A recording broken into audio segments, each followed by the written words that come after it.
Há histórias que se agarram a gente a vida inteira, não por escolha, mas porque, mesmo depois de tantos anos, elas continuam martelando no peito, como se tivessem acontecido ontem. E talvez algumas de vocês que me escutam agora também tenham passado por algo que deixou uma cicatriz tão funda que nem o tempo foi capaz de apagar. Eu sei, ser mãe não é fácil.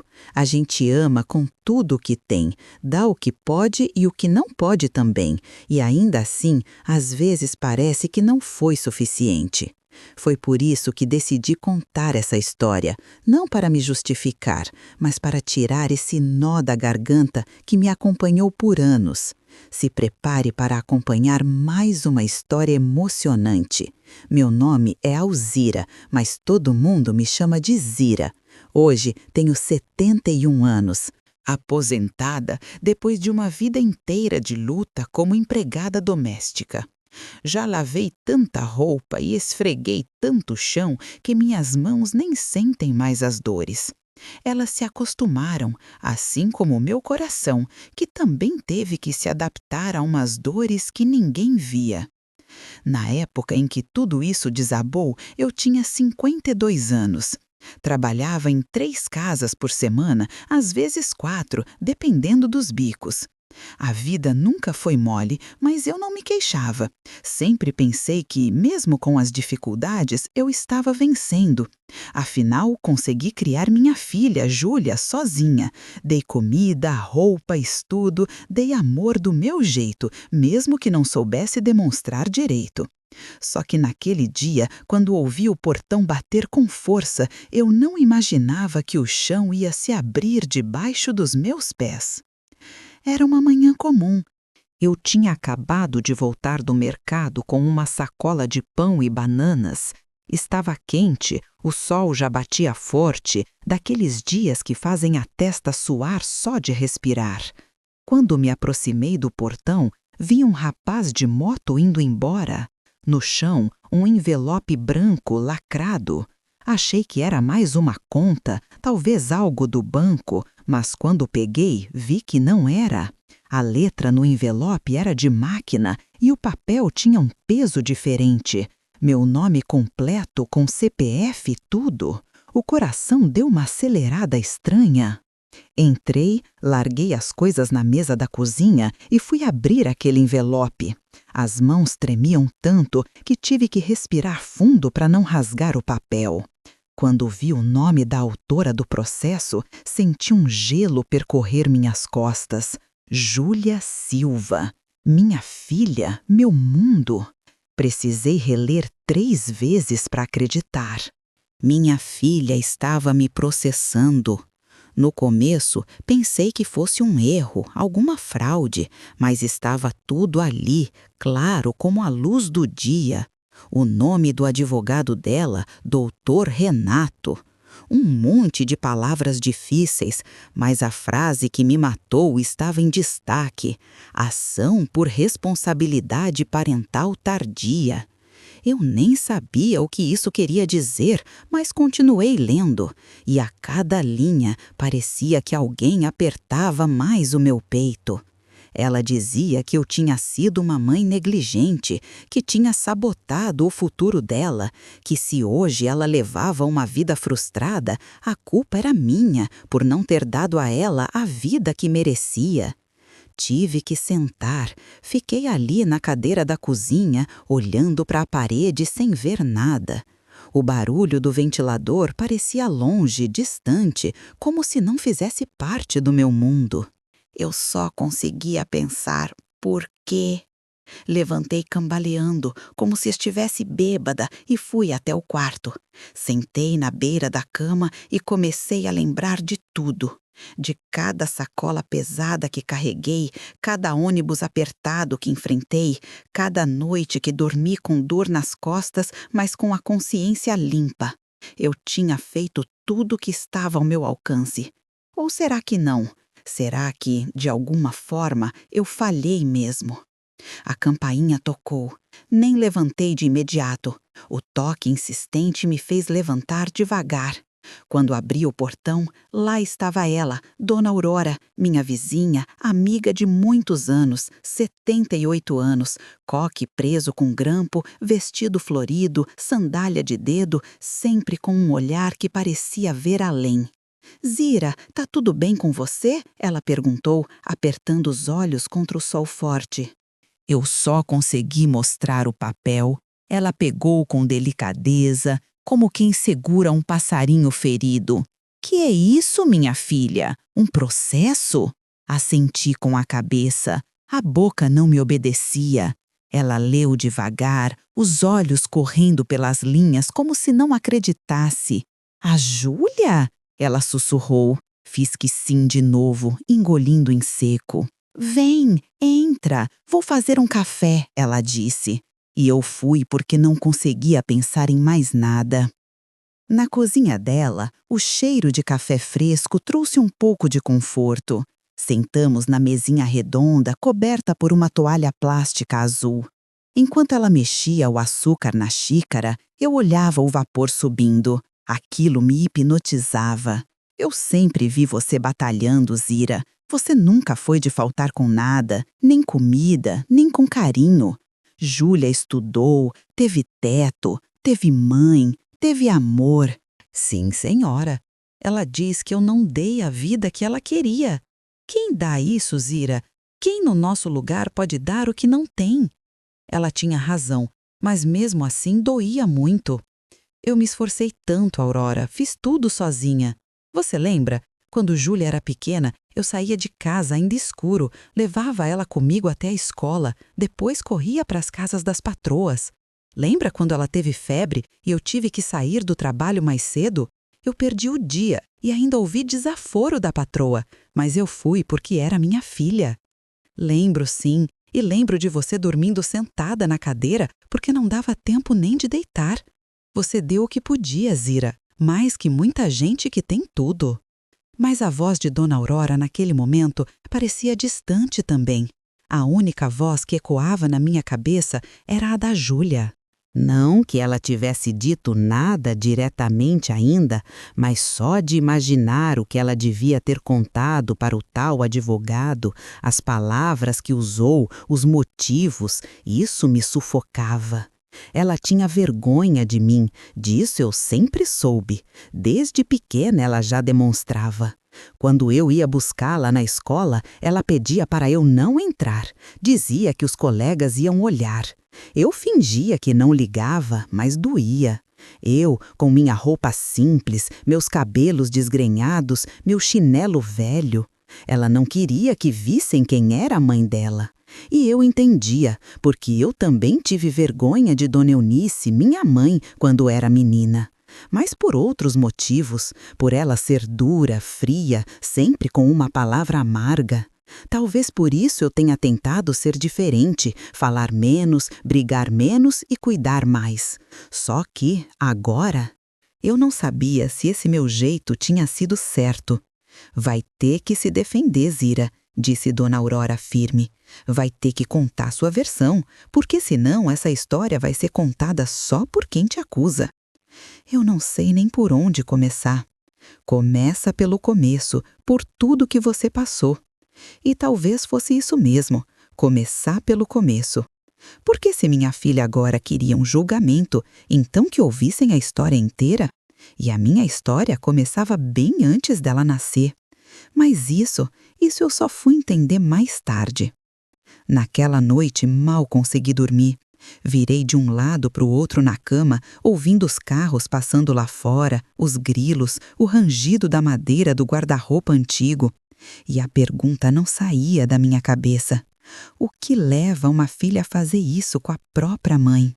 Eu criei a Júlia com as ferramentas que eu tinha, com o que minha vida me deu. Mas talvez o que doeu mais foi perceber que ela carregava essa mágoa havia tempo e eu não tinha visto, ou pior, tinha visto e preferi fingir que não era nada. Comecei a lembrar de uma cena. Ela, ainda menina, devia ter uns 8, 9 anos. Tinha uma apresentação na escola e as crianças iam se fantasiar de personagens de histórias infantis. A professora mandou um bilhetinho dizendo que era para cada criança levar sua fantasia. Júlia queria ir de princesa, me pediu com os olhinhos brilhando. Eu tentei explicar que não ia dar para comprar, mas prometi que ia dar um jeito. Peguei um lençol velho, costurei com uma fita cor-de-rosa e improvisei uma coroa com papelão. Achei que estava bonitinha. No dia seguinte, fui até o portão da escola com ela, mas ela não quis que eu entrasse. Disse que estava grande, que podia ir sozinha. Eu não insisti. Fiquei ali parada, com o coração apertado, vendo-a entrar com a fantasia improvisada e os coleguinhas, todos com roupas compradas em loja, brilhando de verdade. Uma outra mãe comentou alto, achando que eu não ouvi. Coitada, a menininha da roupa de lençol. Naquele dia, quando Júlia voltou para casa, ficou calada. Não quis falar da apresentação, nem quis jantar. Só entrou para o quarto e fechou a porta. Eu sabia que ela estava triste e senti que tinha sido por minha causa, mas não sabia o que fazer. Essa vergonha, esse incômodo, foi crescendo com os anos. Quando ela estava na adolescência, começou a ter raiva da nossa casa. Dizia que era pequena, que as paredes cheiravam a mofo, que os móveis eram velhos. Reclamava do ventilador barulhento, do banheiro apertado, da televisão pequena. Eu tentava arrumar do meu jeito, lavava tudo com cândida, trocava os panos de prato, pendurava umas florzinhas de plástico nas janelas, mas para ela nunca era suficiente. E foi por essa época que apareceu a professora Célia, uma mulher doce, paciente, que dava aula de literatura no ensino médio. Júlia sempre gostou de ler. Desde pequena devorava os livros da biblioteca da escola. Era uma das melhores da turma, segundo os professores. Lembro de uma vez que fui chamada na escola para uma reunião e a professora Célia me puxou de canto no final. Dona Zira, eu queria parabenizar pela filha. A Júlia tem um talento incrível, escreve com profundidade, tem uma visão crítica. Ela tem um futuro brilhante pela frente. Fiquei toda orgulhosa, meus olhos encheram d'água. Eu agradeci meio sem saber o que dizer, mas no fundo uma pontinha de medo já morava em mim. E se eu não conseguisse dar a ela esse futuro brilhante? E talvez Júlia também tenha sentido isso, que as asas que ela tinha não combinavam com o ninho onde foi criada. Mas uma coisa eu nunca entendi. Por que ela nunca me falou com clareza? Por que não gritou, não bateu o pé, não disse, mãe, eu quero mais?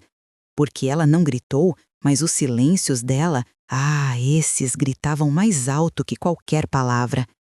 Na formatura do ensino médio, por exemplo, todo mundo tirando foto com os pais, sorrindo, comemorando. Eu fui com minha melhor roupa, uma blusa de viscose azul que comprei na feira e uma saia preta que eu usava só em ocasiões especiais. Fiz um coque, passei um batonzinho.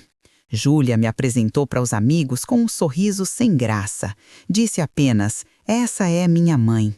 Sem minha guerreira, sem minha inspiração, como os outros diziam, só minha mãe, com uma frieza que doeu. Na volta para casa eu tentei puxar assunto, elogiar a festa, dizer o quanto ela estava linda, mas ela só olhava para o celular. E quando chegamos, ela entrou direto para o quarto. E foi nessa noite que eu sonhei com Dona Eunice, minha mãe, aquela mulher dura, de olhos secos, que me criou mais com bronca do que com carinho. No sonho, ela me olhava e dizia, você acha que foi diferente de mim? Acha mesmo? Acordei com o coração acelerado, porque no fundo eu temia que aquela pergunta tivesse razão. Será que eu, tentando não ser como ela, acabei sendo? Mas eu tentei tanto ser outra coisa. Tentei ser presente mesmo trabalhando o dia todo. Tentei escutar mesmo cansada. Tentei mostrar amor mesmo não sabendo direito como. E agora a Júlia tinha transformado tudo isso num processo judicial. Na semana seguinte, fui ao centro da cidade resolver umas coisas. Entrei num mercadinho para comprar sabão em barra. quando percebi 2 mulheres me olhando. Cochichavam, olhando para mim de soslaio. Uma delas pegou o celular e mostrou algo para outra. Quando passei perto, ouvi baixinho: "É ela, aquela mãe do processo?" Não entendi direito. Fiquei com aquilo na cabeça. Ao chegar em casa, encontrei Thelma, minha colega de uma das casas onde eu trabalhava, sentada no meu portão. "Zira, tu viu o que estão falando de ti?" Ela disse com aquele jeitão direto dela. "Saiu numa reportagem, tem até foto tua na internet, uma tal de jornalista Sabrina, acho." Ela me mostrou no celular e lá estava: "Filha processa a mãe por não dar vida digna. Entenda o caso bizarro que está chocando o país." A foto era antiga, de quando fomos ao posto de saúde anos atrás. Júlia parecia séria e eu ao fundo com sacolas de supermercado na mão. A legenda era cruel: "A mãe que estragou o futuro da filha." Aquilo foi como um soco. Não bastava a dor dentro de casa, agora o mundo inteiro julgava. Fechei os olhos, encostei na parede e deixei meu corpo escorregar até o chão. Senti uma lágrima cair no rosto, lenta, como se quisesse me lembrar que eu ainda estava viva. Mas por dentro eu já começava a desmoronar e no fundo ainda era só o começo. Depois daquela primeira matéria, parecia que minha vida tinha virado um espetáculo de horrores. Eu, que sempre fui invisível para o mundo, uma mulher comum dessas que limpam o que ninguém quer ver, agora era notícia, não como exemplo de luta, de superação, mas como vergonha. No dia seguinte, acordei com o barulho insistente de uma notificação no celular velho que Júlia tinha me dado anos antes. Era a Thelma de novo, dessa vez mandando um áudio. "Zira, acorda, mulher. Você saiu no jornal do Canal 22, acredita? Passaram tua foto, falaram do processo e ainda botaram um título maldoso: A Mãe que Falhou. Tu acredita nisso?" Não era só internet. Não era só fofoca de vizinho. Agora era televisão. Tentei ignorar, fingir que não era comigo. Mas quando fui até a padaria, senti os olhares. 3 pessoas na fila se calaram assim que eu entrei. Uma mulher de cabelo loiro me encarou por um segundo a mais. Depois, cochichou algo no ouvido da amiga. Comprei meu pão em silêncio, o coração batendo na garganta, e quando saí, ouvi um homem resmungar: "Hoje em dia, até filha processa a mãe. O mundo tá perdido." Na rua, o som dos carros, o cheiro da cidade quente, tudo parecia embaçado, como se eu estivesse fora de mim. Passei o dia me arrastando entre tarefas, lavei roupa, fiz arroz, varri o quintal, mas nada ocupava minha cabeça de verdade. Tudo que eu fazia era automático. Eu só pensava: como é que minha vida virou isso? Como é que minha filha teve coragem de me expor desse jeito? E foi aí que a jornalista Sabrina apareceu na minha porta. Batiam sem parar no portão. Quando fui atender, levei um susto. Uma mulher jovem de salto alto, maquiagem carregada e um microfone na mão. Atrás dela, um rapaz com uma câmera. "A senhora é Alzira Silva, a mãe da Júlia? Podemos conversar?" Fiquei paralisada. Ela deu um passo para frente já falando alto. "O público quer entender o seu lado. A senhora se considera uma mãe negligente?" "Eu não tenho nada para falar", respondi tentando fechar o portão. "A senhora sabia que a sua filha se sentia privada de oportunidades, que ela sonhava com uma vida diferente?" Ela continuava sem se importar com a minha dor, como se fosse só mais uma matéria. Consegui empurrar o portão e trancar. Subi para o meu quarto com o corpo tremendo. Sentei na beira da cama e chorei como há muito tempo não chorava. Não era um choro miúdo, era um choro preso, um grito mudo que finalmente escapava. Minutos depois, ouvi passos no quintal. Era Thelma. Tinha pulado o muro baixo dos fundos, como fazia às vezes quando trazia bolo ou fofoca. Mulher, eu vi tudo. Aquela jornalista, a Sabrina, é um horror. Só quer saber de audiência. Não liga para a verdade, não. Vai inventando o que dá ibope. Não cai nessa, não. Eu não vou conseguir, Thelma. Eu não tenho força para lutar contra isso tudo. Nem sei como me defender. Tô com vergonha até de sair na rua. Ela sentou do meu lado, segurou minha mão com força. Zira, eu te conheço. Tu criou tua filha sozinha. Nunca faltou com ela. Você acha que não tem força? Tu tem mais força que muita gente por aí. É só que agora você está cansada, e com razão, mas você não está sozinha. Olhei para ela com os olhos ainda molhados. E se eu perder, Thelma? E se tudo que eu fiz não valer de nada? Ela respirou fundo. Mesmo que o mundo inteiro diga que você falhou, eu sei, e você também sabe que não falhou. Tu fez o que pôde. Agora é hora de alguém contar essa história do seu lado. Fiquei em silêncio, mas lá no fundo uma faísca começou a acender. No dia seguinte, Dona Aurora bateu no portão com uma sacola de pão de queijo e um jornal debaixo do braço. Trouxe lanche e notícia também. Entrei meio relutante. Sentamos à mesa. Olha isso aqui. Ela abriu o jornal e apontou para uma notinha minúscula no canto da página. Defensoria Pública pode assumir caso da mãe processada pela filha. É mentira, Aurora. Essas coisas não chegam até nós.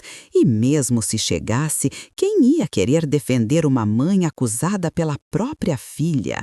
Vai saber, às vezes Deus manda ajuda de onde a gente menos espera. Ela deixou o jornal dobrado sobre a mesa, como quem planta uma semente, e foi embora me dando um beijo na testa. Fiquei olhando aquela notinha por um bom tempo, pequena, quase invisível, mas ali, naquele momento, era como uma fresta de luz entrando numa casa escura. Talvez ainda houvesse alguém disposto a me ouvir.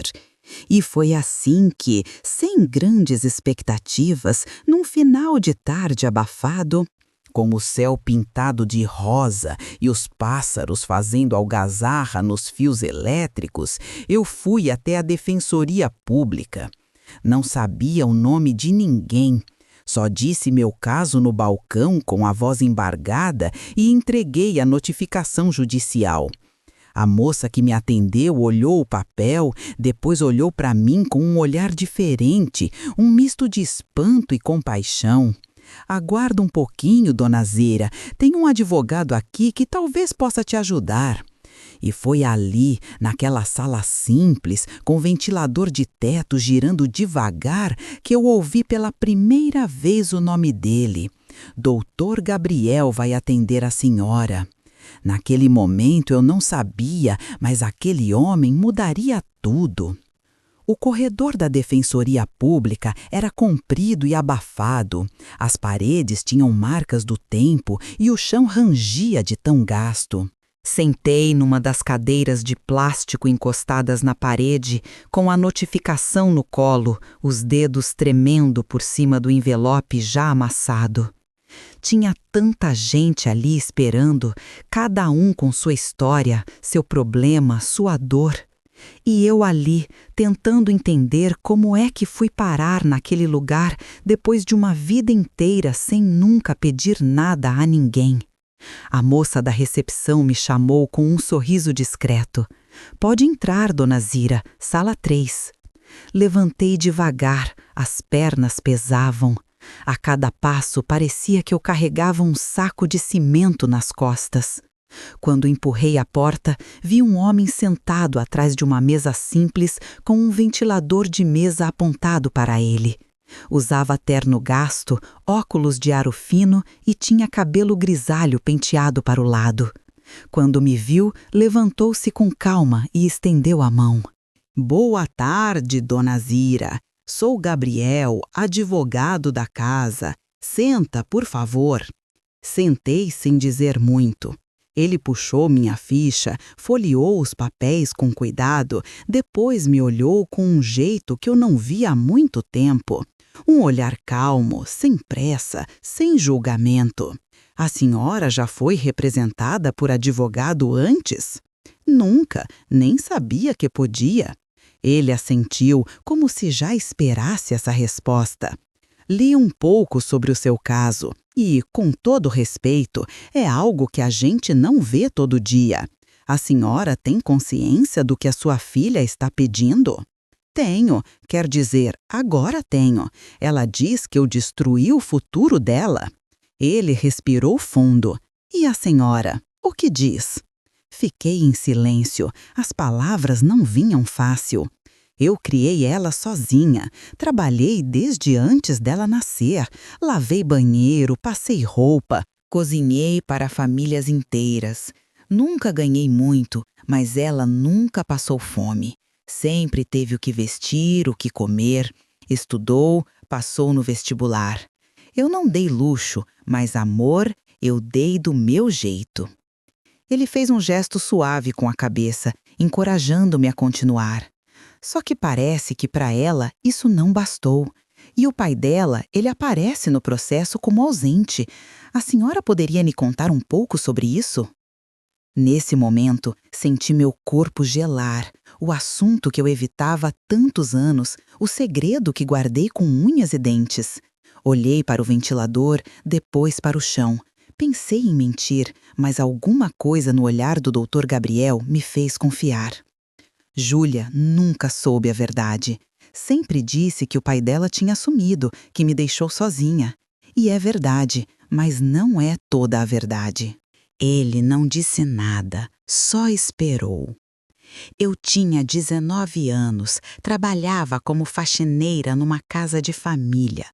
Um dos patrões, ele era casado, mais velho, começou a se aproximar de um jeito estranho. No começo era só gentileza, depois elogios. Até que um dia, quando a casa estava vazia, ele me forçou e eu engravidei. Senti as palavras me queimarem na boca. Era a primeira vez que eu dizia isso em voz alta. Eu fugi, larguei o emprego, mudei de bairro, criei minha filha sozinha. Nunca contei para ninguém, nem para ela. Tive vergonha, medo, quis proteger ela disso. O Dr. Gabriel se inclinou um pouco para a frente. A senhora lembra o nome dele?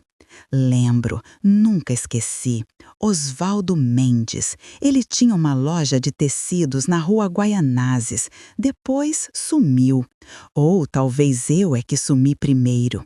Ele fez uma anotação num caderno. Esse detalhe é importante, dona Zira. Pode doer, mas pode fazer diferença na sua defesa. A senhora toparia falar disso em juízo se for necessário? Se for para proteger o pouco de dignidade que ainda me resta, eu falo. Só que isso vai destruir a imagem que ela tem de mim e talvez piore o que ela sente. Talvez, mas também pode fazer com que ela veja quem a senhora realmente é. Uma mulher que lutou com tudo o que tinha para criar a filha sem ninguém ao lado. Fiquei quieta. Pela primeira vez desde o início de tudo, senti que alguém realmente estava me vendo. Eu vou assumir o seu caso, dona Zira, ele disse com firmeza. Vamos buscar as pessoas que conhecem sua história, testemunhas, vizinhos, colegas, pessoas que viram o que a senhora enfrentou. E também vamos buscar esse homem. Mesmo que ele não queira se envolver, a existência dele e do que ele fez pode mostrar que a senhora não foi a vilã da história. Obrigada, de verdade, eu nem sei como. A senhora já agradeceu mais do que devia, agora deixa comigo. Saí daquela sala com as pernas ainda fracas, mas o peito um pouco mais leve. O sol do fim de tarde parecia menos agressivo, o ar mais respirável. Chegando em casa, encontrei Dona Aurora sentada na calçada com uma toalhinha no colo e costurando um pano de prato. E então, te ouviram? Me ouviram e ele vai me defender. Disse que vai buscar testemunhas e vai atrás do pai da Júlia. Ela largou a costura no colo. Você contou? Assenti, engolindo em seco. Era a hora, Aurora. Eu nunca quis. Sempre pensei que ia machucar ela. Mas agora já tá tudo tão machucado que esconder a verdade só piora. Ela estendeu a mão e apertou a minha. Você fez o que tinha que fazer. A verdade, por mais dura que seja, ainda é melhor do que carregar essa culpa sozinha.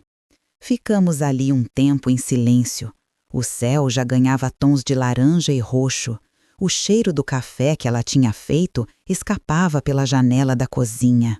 E naquele momento, mesmo sem saber o que viria pela frente, eu entendi que já não estava mais tão sozinha. A dor era minha, mas agora alguém estava disposto a escutar e lutar por mim. No dia da primeira audiência, acordei antes do despertador. Nem sei se dormi de verdade. Passei a noite revirando lembranças, como quem tenta costurar um pano rasgado com linha curta. A casa parecia mais silenciosa que o normal. O tic-tac do relógio da cozinha era o único som que quebrava aquele silêncio tenso. Vestia a melhor roupa que eu tinha, uma blusa de manga comprida com estampa discreta e uma calça escura que comprei em 2004 quando Júlia se formou. Tentei prender o cabelo, mas minhas mãos tremiam. Acabei deixando solto mesmo, ajeitado com um grampo atrás da orelha.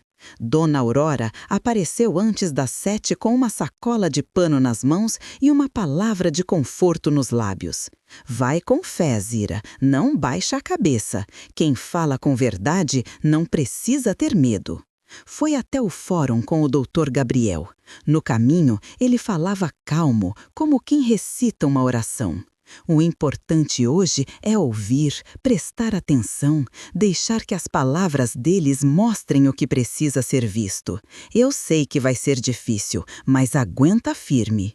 O fórum era um prédio antigo, com janelas altas e paredes de azulejo encardido.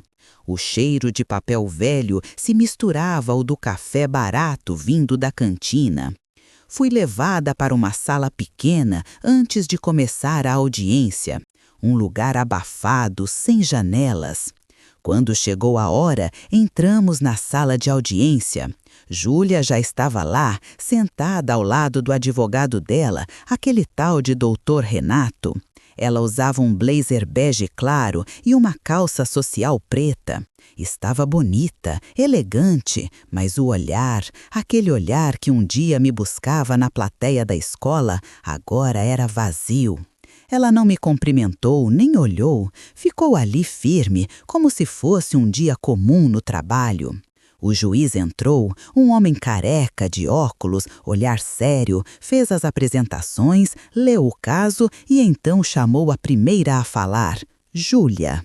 Meu coração parecia um tambor desgovernado no peito.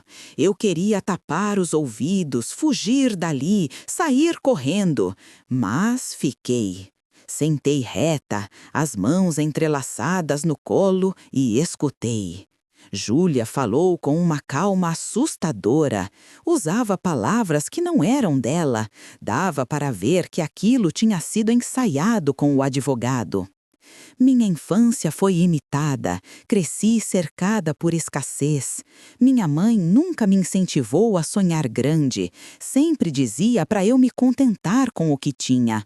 Isso afetou minha autoestima, minhas escolhas. Hoje, aos 26 anos, vejo que perdi muitas oportunidades por causa da criação limitada que recebi. Doía cada palavra, como se ela estivesse apagando tudo que eu tinha feito, todas as vezes que fiquei doente, mas mesmo assim fui trabalhar para não faltar comida. Ela continuou. Meus colegas iam para intercâmbio, eu nem sabia o que era isso. Enquanto eles tinham babás, aulas de francês, eu ficava sozinha em casa, cuidando de mim mesma. Cresci sentindo que não merecia o melhor, que não pertencia a certos espaços, e isso me moldou. Respirei fundo. Quis falar, interromper, mas o juiz fez um sinal com a mão e me conteve. O doutor Renato reforçou os pontos, falou de responsabilidade afetiva, de impactos psicológicos geracionais, como se estivesse apresentando um projeto acadêmico. Eu mal entendi metade, só entendi que, segundo eles, eu tinha sido o motivo do fracasso dela. Depois, a promotora pública, doutora Paula, pediu para chamar a primeira testemunha da defesa, a professora Célia. Quando ela entrou, reconheci de longe. Cabelos castanhos presos num coque frouxo, roupa simples, olhar sereno. Sorriu para mim discretamente antes de se sentar. A senhora conhece a parte autora, Júlia Silva? Conheço, fui professora dela no ensino médio, era uma das melhores alunas que já tive. A senhora se recorda de alguma oportunidade que tenha sido oferecida a ela, mas que ela não tenha seguido adiante? Sim, Júlia tinha conseguido uma bolsa integral para um curso de teatro no Rio de Janeiro, um projeto cultural importante, voltado para jovens talentosos de escolas públicas. Ela foi uma das selecionadas. O advogado da Júlia pareceu se remexer na cadeira. E o que aconteceu? Ela recusou, disse que não queria deixar os amigos, o namorado, que era longe demais, perigoso demais. Doutora Paula agradeceu. O juiz fez um sinal de aprovação. Eu vi o rosto de Júlia endurecer. A próxima testemunha foi Gustavo. O ex-namorado dela entrou meio tímido, olhando para os lados. Moreno, de óculos, camisa social amassada, parecia desconfortável. Gustavo, qual foi sua relação com Júlia? Fomos namorados durante 5 anos, do fim da adolescência até o início da vida adulta. Durante esse tempo, você acompanhou os planos profissionais dela? Sim, ela sempre teve muitos sonhos, mas também muito medo. Recebeu uma proposta de mestrado em outra cidade. Eu me ofereci para ir junto. Ela ficou empolgada no começo, mas depois desistiu. Sim, por quê? Disse que era arriscado, que talvez não fosse boa o suficiente, que preferia continuar dando aula particular por enquanto. Ele olhou para a Júlia naquele momento. Ela desviou o olhar. Na sua opinião, Gustavo, foi falta de incentivo da mãe ou algo que partia dela mesma?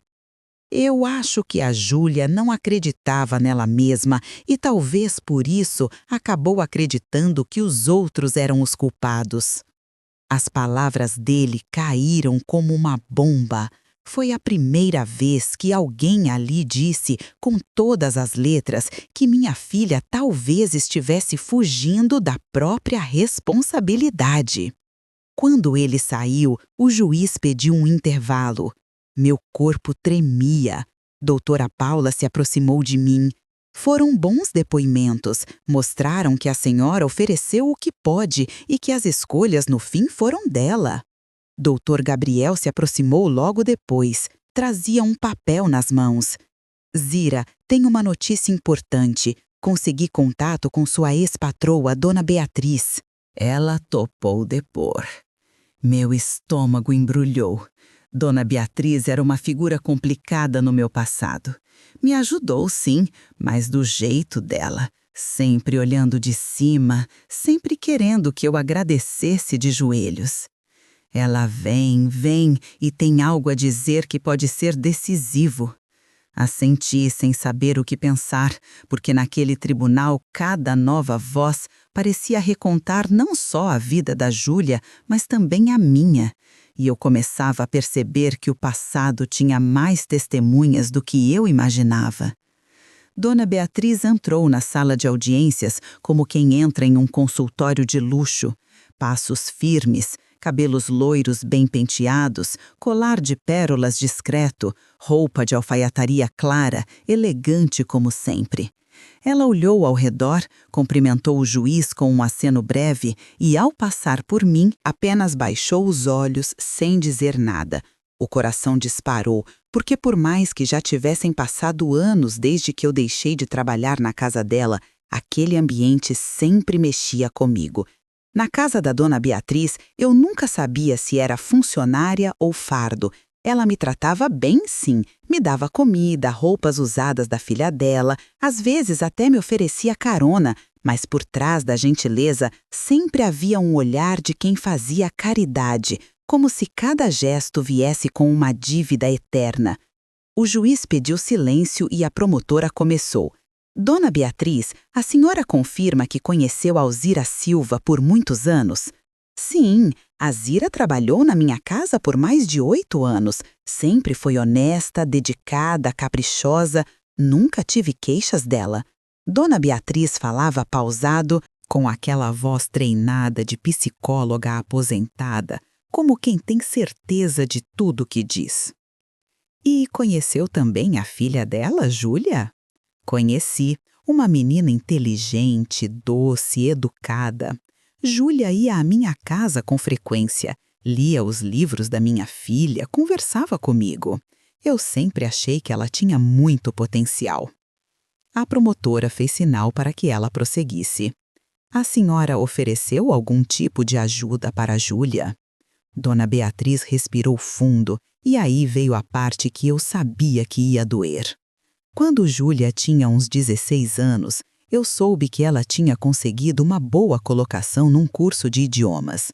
Fiquei impressionada. Era uma menina esforçada. Então perguntei a Zira se ela toparia que a menina fizesse um intercâmbio. Eu estava disposta a ajudar com as despesas. Não era um favor qualquer. Eu via como um investimento no talento dela. Senti um burburinho na sala. Júlia regalou os olhos. Eu também, porque até aquele momento esse assunto nunca tinha sido tocado em público. E o que aconteceu, Dona Beatriz? Insistiu a promotora. A Zira agradeceu, claro, disse que ia conversar com a filha. Alguns dias depois, voltou e me disse que Júlia tinha recusado, que não queria se afastar da escola, das amigas, que tinha um namorado e não queria mudar de cidade. O silêncio que se formou depois disso foi espesso, pesado. Júlia cruzou os braços, o rosto tenso, tentando esconder a raiva que crescia ali. Doutor Renato se remexeu na cadeira, cochichou algo no ouvido dela. O juiz anotava com calma, enquanto a promotora olhava para Dona Beatriz como quem acabava de receber uma chave importante.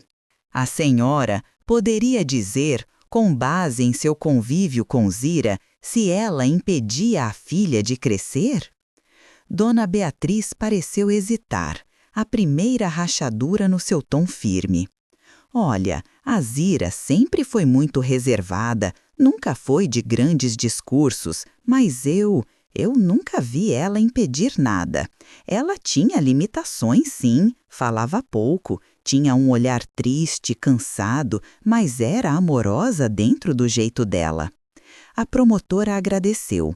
Quando Dona Beatriz se levantou para sair, nossos olhos se encontraram e naquele breve segundo eu vi nela algo que nunca tinha visto antes, um arrependimento pequeno, tímido, escondido atrás das pérolas. Depois que ela saiu, o juiz pediu um intervalo curto. Saí da sala para tomar um pouco de ar. Fui até o pátio interno do fórum. Um espaço apertado com um banco de concreto e 2 samambaias murchas. Me sentei ali tentando organizar os pensamentos. Doutora Paula se aproximou com a mesma elegância de sempre. O depoimento da Dona Beatriz foi importante. Mostra que a Júlia teve mais chances do que deixou transparecer e que as escolhas dela não foram limitadas apenas pela condição social, mas também pelos próprios medos. Assenti em silêncio, ainda com a garganta fechada, porque ouvir isso doía, mesmo que fosse verdade. Dói saber que sua filha recusou algo bom e agora usava sua história como justificativa. Alguns minutos depois, Doutor Gabriel apareceu. Preciso conversar com você. Levantei ainda tonta com tudo. Encontrei uma pista, um contato, um conhecido que talvez tenha informações sobre o paradeiro de Osvaldo Mendes, o pai da Júlia. Senti meu estômago afundar. Ele está vivo? Ao que tudo indica, sim. Mudou de cidade, Tem outro sobrenome agora, mas a ficha bate com os dados que você me passou. Um delegado aposentado que conheceu o caso lá atrás se dispôs a conversar. E a Júlia, ela sabe? Ainda não, mas se a gente conseguir confirmar, talvez tenhamos mais uma peça nesse quebra-cabeça. Fiquei muda. Por um instante, não sabia se aquilo era uma boa notícia ou só mais dor chegando. Quer mesmo seguir com isso, Zira? Respirei fundo, encarei os olhos dele. Quero. Se for para ela entender tudo que ficou escondido, então que venha à tona, até o que machuca. Ele assentiu sério, e naquele momento percebi que ainda tinha muito por vir. Porque mexer no passado era como abrir um armário trancado por décadas. A poeira, o cheiro, os fantasmas, todos voltavam e dessa vez com mais força. Eu sabia que aquele momento ia chegar. Desde que o Dr. Gabriel falou que tinha encontrado uma pista, meu coração vivia em alerta, como se esperasse um trovão a qualquer instante. Osvaldo Mendes, um nome que eu tentei apagar da memória por décadas. Mas a memória da gente tem vida própria e às vezes guarda o que a gente mais queria esquecer. Dr. Gabriel achou que era hora de contar a Júlia. Disse que ela tinha o direito de saber. E mesmo com o estômago revirado, eu concordei. A verdade já estava entalada há tempo demais. Fui até a casa dela, a primeira vez que bati naquele portão depois de tudo. Ela demorou a abrir. Quando saiu, ficou parada ali. Braços cruzados, olhar desconfiado. O que você quer? Só um minuto, Júlia, é importante. Ela respirou fundo, depois abriu o portão com má vontade, sem me convidar a entrar. Fiquei de pé na calçada. Eu vim para te dizer uma coisa que escondi a vida inteira, e se você quiser me odiar mais por isso, eu entendo. Ela ergueu a sobrancelha fria, como sempre. Vai direto ao ponto. O nome do seu pai é Osvaldo Mendes. Ele era meu patrão, casado, e ele não quis saber nem de mim, nem de você. Eu fugi antes de você nascer. Nunca contei nada porque eu queria te proteger. Ela ficou em silêncio, nenhuma reação no rosto, só os olhos que endureceram mais ainda. Então você mentiu para mim a vida toda? Eu escondi porque tive medo, porque senti vergonha e porque achei que ia ser melhor para você. Mas agora você tem o direito de saber quem ele é. Júlia não respondeu. Entrou, fechou o portão com força. Eu fiquei ali olhando para aquela porta fechada e me senti pequena de novo, como naquela época. Soube depois, pelo Dr. Gabriel, que ela foi atrás do tal Osvaldo. Descobriu que ele agora era dono de uma loja maior em outra cidade, bem-sucedido. Tinha outra família, outros filhos. E quando ela tentou o contato, ele foi direto. Disse que não queria se envolver, que problemas antigos deviam ficar no passado. Essa rejeição foi o que quebrou o pouco que ainda sustentava o orgulho da Júlia. Na audiência seguinte, ela estava diferente, os olhos fundos, maquiagem carregada, como se quisesse esconder a exaustão. Sentou-se sem cumprimentar ninguém, e quando o juiz chamou a próxima testemunha, o silêncio da sala ficou ainda mais pesado. Era o senhor Jacinto, delegado aposentado, um senhor magro, de barba por fazer, passos lentos, entrou com o andar firme de quem já tinha visto muita coisa na vida. Senhor Jacinto? O senhor conheceu Osvaldo Mendes?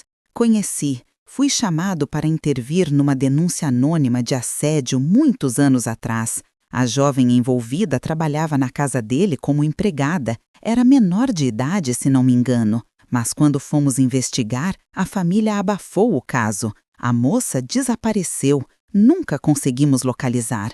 Depois soube que ela tinha ido morar em outra cidade. Só agora entendi que era a senhora, disse ele olhando para mim. Meu corpo gelou. Eu não sabia que havia ficado um registro, nem que alguém lembrava de mim daquele tempo. E quanto ao comportamento do senhor Osvaldo, o que pode dizer? Sempre teve fama de mulherengo. Teve mais de uma denúncia verbal, mas nenhuma foi adiante. A família era influente. O nome da moça nunca apareceu oficialmente. Dr. Gabriel agradeceu. O juiz fez anotações. O ambiente parecia engolido por aquele silêncio incômodo. Foi quando Júlia se levantou de repente. Isso é mentira! Ele não podia! Ele não teria feito isso! O juiz pediu ordem, mas ela continuou. Vocês estão inventando tudo para proteger ela. Minha vida foi um desastre e agora vocês vêm com esse homem dizendo que ele é meu pai? Ela respirava ofegante, as mãos tremendo, chorava sem conseguir conter. Mas não era um choro de tristeza simples, era de raiva, de frustração, de impotência. Eu fui até ele me negou. Disse que não queria me conhecer, que a família dele não podia saber, disse que eu era um erro. O juiz pediu pausa. A sessão foi suspensa por 15 minutos.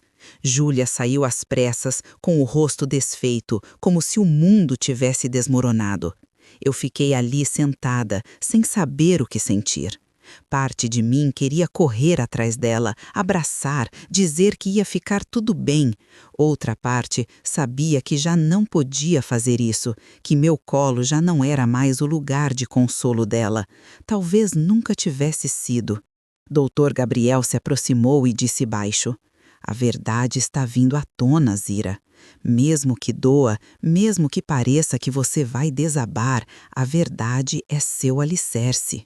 Assenti em silêncio, mas por dentro uma outra dor começava a me consumir. Porque ver minha filha quebrar me fazia lembrar das vezes em que eu quebrei também, sozinha, em silêncio, sem ninguém por perto.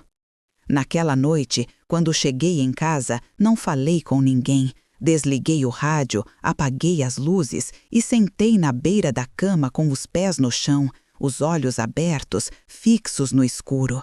E pela primeira vez, depois de tanto tempo tentando ser forte, eu me permiti cair e comecei a lembrar de Dona Eunice, minha mãe, da frieza dela, da distância que sempre existiu entre a gente e do quanto eu lutei para não repetir aquilo com Júlia. Mas será que eu consegui? Será que, no fundo, o que eu achava que era amor foi só sobrevivência? Essas perguntas vinham uma atrás da outra, feito água de enchente, e me afogavam. Eu queria parar, queria silenciar tudo, mas não dava. A dor estava viva e agora era minha vez de desmoronar. Naquela manhã eu não levantei. Ouvi o rádio dos vizinhos, o latido do cachorro da casa ao lado, o som do caminhão do gás passando na rua e continuei ali, deitada de lado, com o rosto enfiado no travesseiro, sentindo meu próprio cheiro misturado com as lágrimas secas da noite anterior. Eu não chorei mais, já não tinha lágrima, mas dentro de mim o corpo inteiro doía como se tivesse sido atropelado por uma dor que não tem nome. Uma dor que começa pequena no canto do peito e vai crescendo em silêncio até tomar conta de tudo. Júlia tinha gritado no tribunal, não por mim, não contra mim, mas contra uma ausência que ela finalmente entendeu que nunca ia preencher. O pai, aquele que ela idealizou a vida inteira, se revelou pior do que ela imaginava, pior até do que eu tinha escondido. E mesmo assim, mesmo depois de saber da rejeição dele, ela não olhou para mim, não estendeu a mão, só se afastou mais. Fiquei horas lembrando de Dona Eunice, uma mulher dura, de expressão seca, que não sabia sorrir nem quando ganhava presente. Quando eu era pequena, ela acordava cedo, cuidava da casa, dos irmãos mais novos e fazia tudo no piloto automático. Nunca me deu um beijo de boa noite, nunca perguntou se eu estava triste.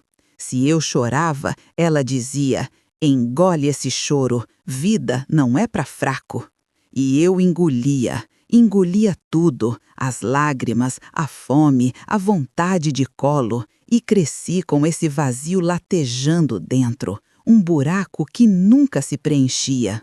Talvez por isso eu tenha tentado ser outra coisa para Júlia. Talvez eu tenha amado demais, com medo de repetir o que vivi. Mas e se no fim das contas eu só repeti de outro jeito? A diferença é que Dona Eunice era pedra e eu fui névoa. Quis proteger tanto, aliviar tanto, que talvez não tenha mostrado firmeza. Talvez minha filha tenha crescido sem saber onde se apoiar. Levantei só no fim da tarde, quando ouvi a voz de Dona Aurora chamando no portão. Zira, abre aí, minha filha, tô com um cafezinho bom aqui. Fui até lá com os olhos fundos e a alma vazia. Abri o portão devagar, sem falar nada. Ela me olhou e soltou um "Mulher, você tá um trapo". Sorri de canto com um nó na garganta. Ela entrou e foi direto para a cozinha, como sempre fazia. Senta aí, fiz um café com leite forte, do jeito que você gosta, e trouxe broa também, esquentadinha no forno. Ela ajeitou tudo na mesa, depois sentou na minha frente. Aurora, eu disse com a voz falhada, será que eu fui uma mãe ruim? Ela me olhou por um tempo, sem pressa de responder. Zira, ser mãe é plantar onde não se pisa. É amar mesmo sem saber se vai dar certo. A gente tenta, tenta e tenta, mas nem tudo depende da gente. Eu queria tanto quebrar esse ciclo, Aurora. Queria ter sido diferente da minha mãe. E foi, só que diferente não é o mesmo que perfeito. Você deu o que tinha: amor, comida, escola, roupa lavada, presença. Nunca deixou ela sozinha. E mesmo assim, ela cresceu com um buraco no peito que nem você, nem ninguém ia conseguir preencher. Eu baixei os olhos, mas ela não me perdoa, nem olha para mim. Me culpa por tudo. Porque é mais fácil culpar do que encarar o próprio espelho. Tem gente que prefere mirar no outro do que admitir que fez escolhas erradas. E se eu realmente tiver errado em tudo? Ela segurou minha mão. Zira, errar todo mundo erra. Agora, negar o amor que você deu, isso é injustiça. Amor não se mede por riqueza.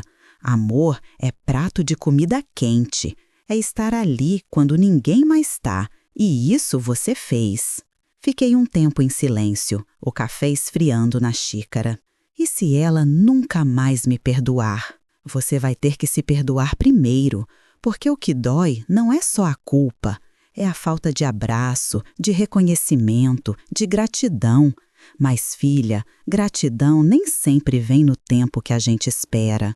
As palavras dela ficaram rodando dentro de mim, como vento em redemoinho, e pela primeira vez em dias, eu senti algo mexer lá dentro, um sopro de força, de lucidez. Eu sabia que a próxima audiência ia ser a minha vez, que eu teria que falar, contar tudo, tirar de dentro o que ficou escondido por tanto tempo. Levantei com calma, ajeitei a cozinha, lavei a louça com a ajuda dela e depois sentei de novo com um papel em branco na mão. Vai escrever? Perguntou Aurora. Não, só quero deixar minha cabeça em ordem. Acho que chegou a hora de falar, de contar a minha história do meu jeito, não para convencer, nem para me defender, mas para libertar o que ficou engasgado por tanto tempo. Ela sorriu, apertou meu ombro e disse: então fale, o mundo precisa ouvir sua verdade. E eu senti no fundo do peito que era isso mesmo. Chegou a hora, porque às vezes, para continuar vivendo, a gente precisa parar de esconder a dor e transformá-la em voz. Sentei no banco das testemunhas com as pernas bambas. O juiz pediu silêncio e por um instante a sala ficou tão quieta que dava para ouvir o zumbido do ar-condicionado.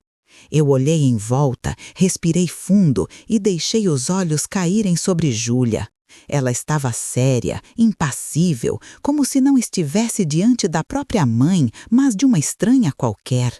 O doutor Gabriel me lançou um olhar calmo, como quem diz, vai no teu tempo. E foi no meu tempo mesmo que comecei. Meu nome é Alzira Silva, mas todo mundo me chama de Zira. Tenho 71 anos agora. Mas hoje eu estou aqui para falar da mulher que fui aos 19, aos 30, aos 50, da mulher que criou uma filha sozinha com as ferramentas que tinha.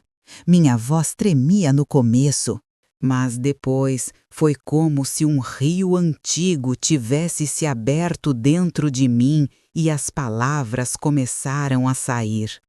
Eu cresci numa casa onde abraço era luxo e carinho era silêncio.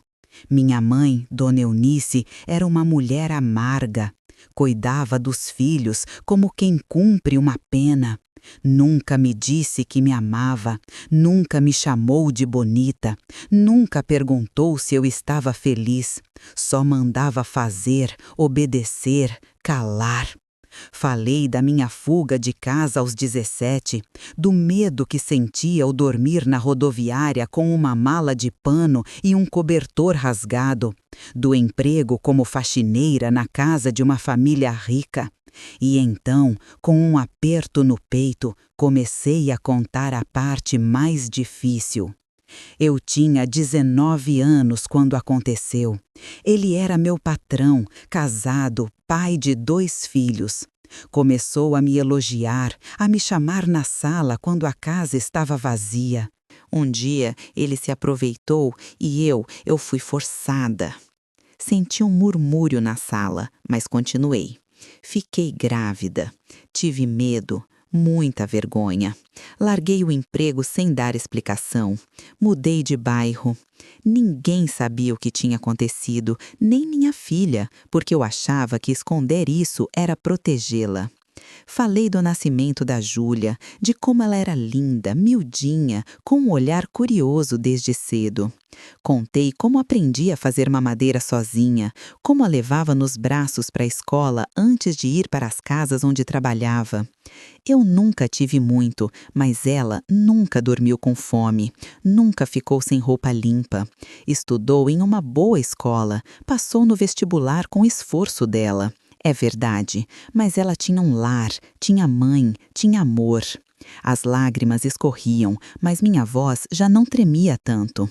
Era uma dor antiga que finalmente ganhava espaço. Eu nunca proibi minha filha de sonhar. Talvez eu não soubesse ensinar a sonhar grande, mas isso não quer dizer que eu desejei pouco para ela. Eu queria o mundo, só que às vezes o mundo custa mais do que a gente tem, e mesmo assim eu tentei. Falei das vezes que recusei trabalho para estar com ela, das noites virando roupa na máquina, das febres que ela teve, das brigas que evitamos. E se ela diz que não teve tudo o que queria, talvez tenha razão, mas teve tudo o que eu podia dar, e isso nunca foi pouco. Parei, olhei para o juiz, olhei para o chão e por fim olhei para minha filha, que continuava sem me encarar. Mas agora eu via os olhos dela brilhando, mesmo que ela fingisse firmeza. A promotora, a doutora Paula, levantou e se aproximou com elegância.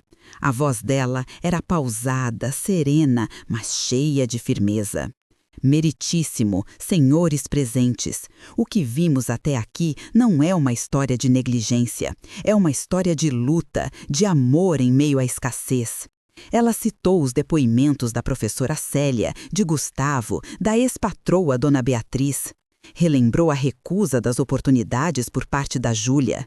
Falou da tentativa frustrada de buscar o pai, que agora recusava reconhecer a filha. Essa mãe, chamada aqui como ré por omissão, passou a vida inteira tentando quebrar um ciclo de dor, tentando proteger a filha até das próprias sombras. Fez uma pausa, olhou para o juiz com gravidade. Talvez o erro da Dona Zira tenha sido amar demais em silêncio. Mas se amar silenciosamente fosse crime, Quantas mães não estariam sentadas aqui? O juiz pediu que todos se retirassem. A decisão viria no dia seguinte. Saí da sala com as pernas bambas, mas o coração limpo. Pela primeira vez em muitos anos, eu não sentia mais vergonha da minha história. Era dolorosa, sim, cheia de buracos, de silêncios, de escolhas difíceis, mas era minha. E agora, o resto estava nas mãos da justiça ou nas mãos da vida. O fórum parecia outro naquele dia.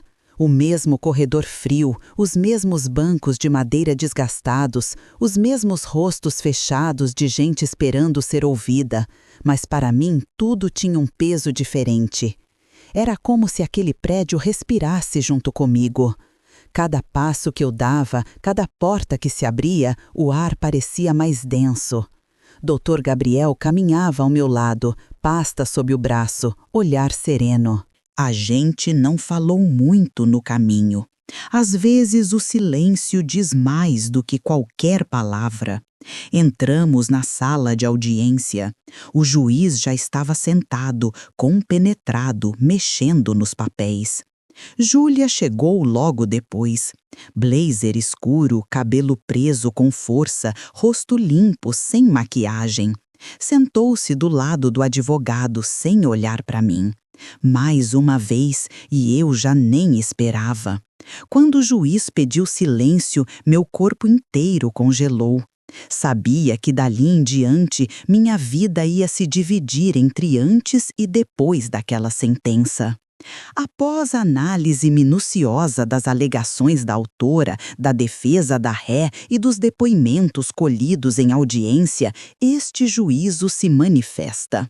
Ele falava devagar, com firmeza, mas meu coração batia tão alto que abafava metade das palavras. Eu só me concentrava na respiração, uma de cada vez.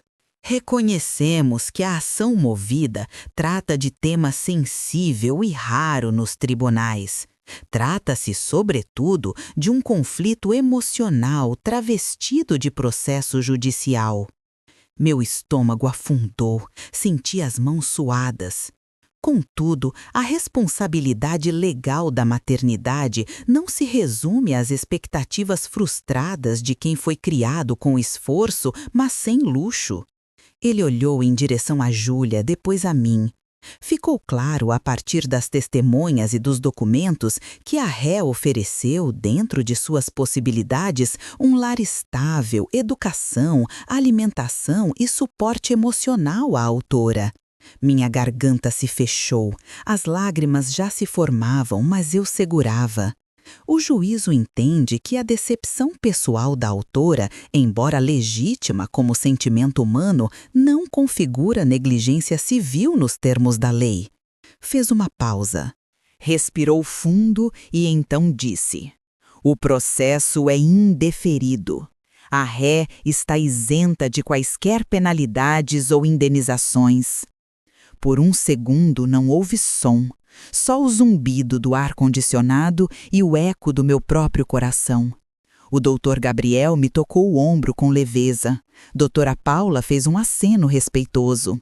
Eu só queria respirar. Meus olhos se fecharam por instinto e uma lágrima caiu quente, silenciosa.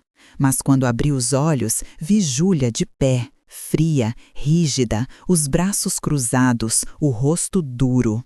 Ela não olhou para mim nem por um segundo. Juntou a bolsa, falou algo no ouvido do advogado e saiu da sala com passos firmes. Eu, ainda sentada, vi sua silhueta desaparecer pela porta e ali, naquele instante, eu soube.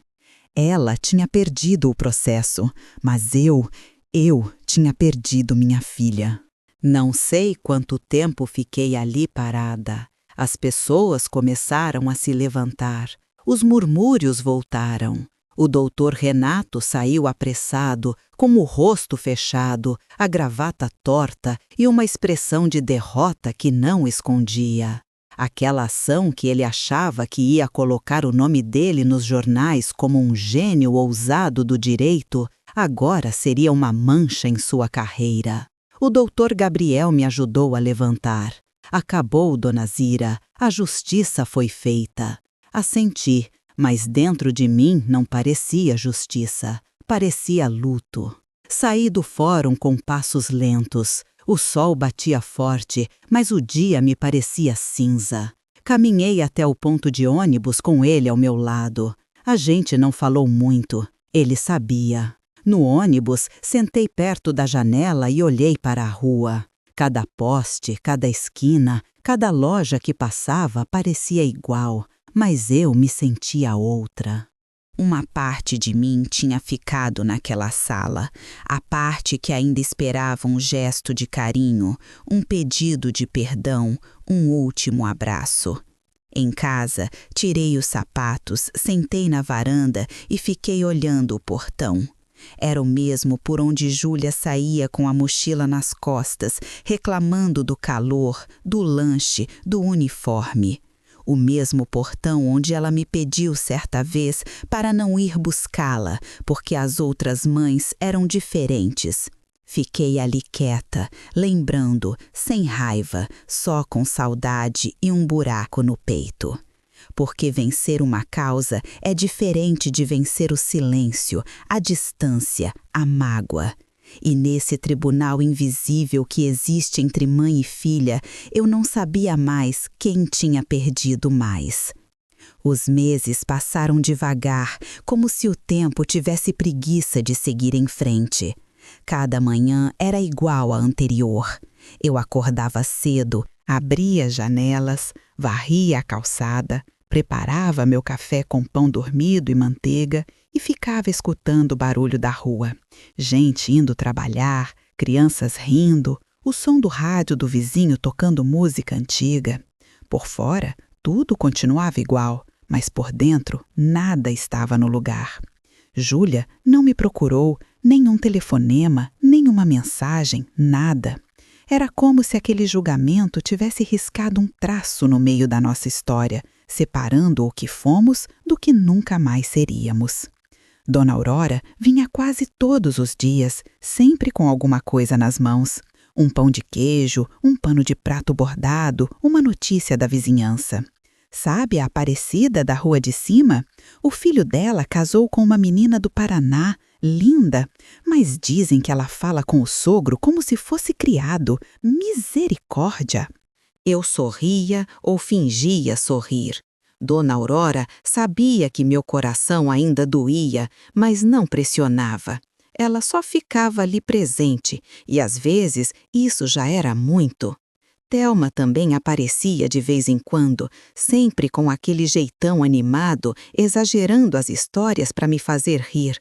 Zira, tu precisa ver, o cachorro da Marlene agora dorme em cama de casal, acredita? Tem até ventilador só para ele. Ventilador, Thelma? Eu juro por Deus, e eu aqui suando igual tampa de chaleira e caía na risada. E eu ria junto. Ria como quem quer distrair o peito daquilo que não passa. Mas à noite, quando a casa silenciava e eu me deitava sozinha na cama que antes foi da Júlia, o silêncio falava alto. Eu olhava para o teto e pensava em tudo que a gente não disse, nos abraços que não demos, na ternura que faltou. Foi numa dessas manhãs cinzentas, de céu nublado e cheiro de chuva no ar, que o carteiro tocou a campainha. Estranhei. Hoje em dia, quase ninguém manda carta, ainda mais para mim. Abri o portão. Ele me entregou um envelope branco simples com o meu nome escrito à mão. A letra, mesmo com o tempo, eu reconheci na hora. Júlia. Fechei o portão com as mãos trêmulas, entrei, sentei na cozinha e fiquei olhando aquele envelope por uns bons minutos, como se fosse um objeto frágil, prestes a se desmanchar. Respirei fundo e abri. Mãe, demorei a escrever porque não sabia como começar e talvez nem saiba ainda. Só sei que precisava te dizer que sinto muito por tudo. Eu fui injusta, eu me deixei levar por uma raiva que nem eu entendia direito. Joguei em você a culpa pelas minhas frustrações, pelos meus medos, pelas escolhas que eu mesma fiz e te feri de um jeito que talvez nem o tempo conserte. Depois do julgamento, eu entrei em um buraco. Não conseguia sair da cama, não conseguia dar aula. Tive crises, medos, vergonha. Foi minha terapeuta quem me ajudou a entender que eu precisava olhar para mim, não para trás. E foi nesse processo que percebi que você não foi minha inimiga, foi minha fortaleza. Eu me envergonho do que fiz, mas agora eu enxergo. Eu vejo a mulher que você foi, as batalhas que enfrentou sozinha e vejo com dor que eu também falhei. Mas eu quero consertar, se for possível. Não precisa me responder agora. Só queria que soubesse que eu estou tentando mudar e que, apesar de tudo, eu te amo. Com amor, Júlia.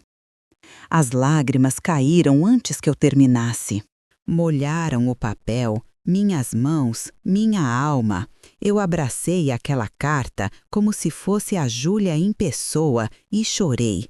Chorei tudo que ficou entalado, o orgulho, a mágoa, a solidão. Quando Dona Aurora chegou naquele dia, me encontrou sentada na varanda, com os olhos inchados e a carta no colo. Ela escreveu? Perguntou baixinho. Assenti com um sorriso cansado. Pediu perdão.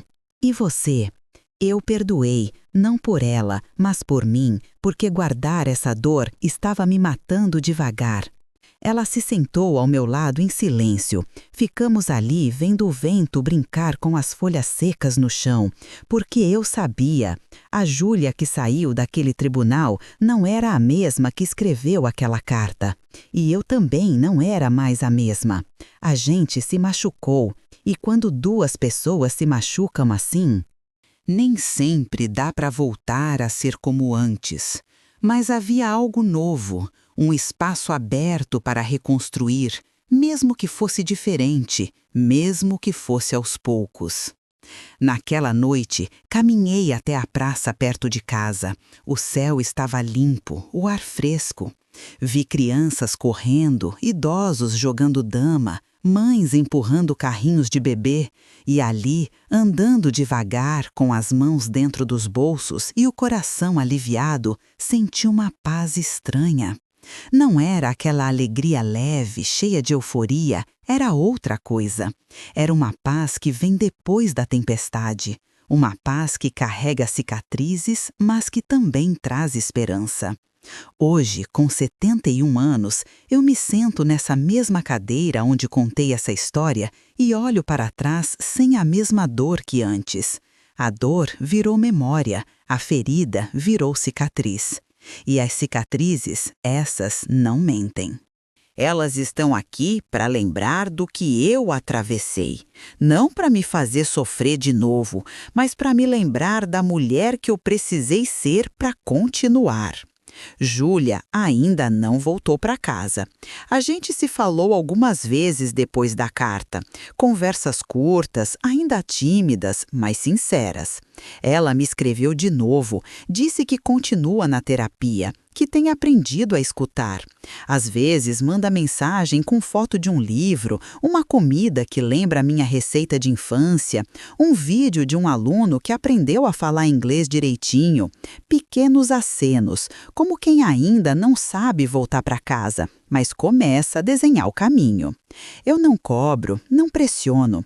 Aprendi que o amor verdadeiro sabe esperar e que algumas reconciliações não vêm num abraço, vêm em silêncios menos pesados, em saudades mais brandas, em gestos pequenos. Hoje minha vida é simples. Acordo cedo, ainda antes do sol nascer. Faço meu café preto, sento na varanda e deixo o mundo acordar comigo. Às vezes, passo o dia bordando paninhos para vender na feira. Às vezes, só fico quieta, ouvindo os passarinhos. Dona Aurora continua minha fiel companheira. Todos os dias, ela passa aqui com um pão doce ou um jornal debaixo do braço. Já lavou o quintal hoje, Zira? Já. E você já falou mal da vida alheia? Só um pouquinho. Ela responde rindo, sentando na cadeira ao meu lado. Essas conversas simples são um alívio. Ninguém exige explicações, ninguém me julga. Ela só senta, segura minha mão quando precisa e me lembra que o tempo é bom em cuidar da gente, mesmo quando a gente duvida disso. E agora, depois de tudo que aconteceu, eu aprendi que a maternidade não é uma linha reta, é cheia de curvas, buracos, tropeços. A gente tenta fazer o melhor com o que tem e, às vezes, mesmo dando tudo, ainda escapa algo. Um gesto não dado, uma palavra que faltou, um abraço que chegou tarde demais.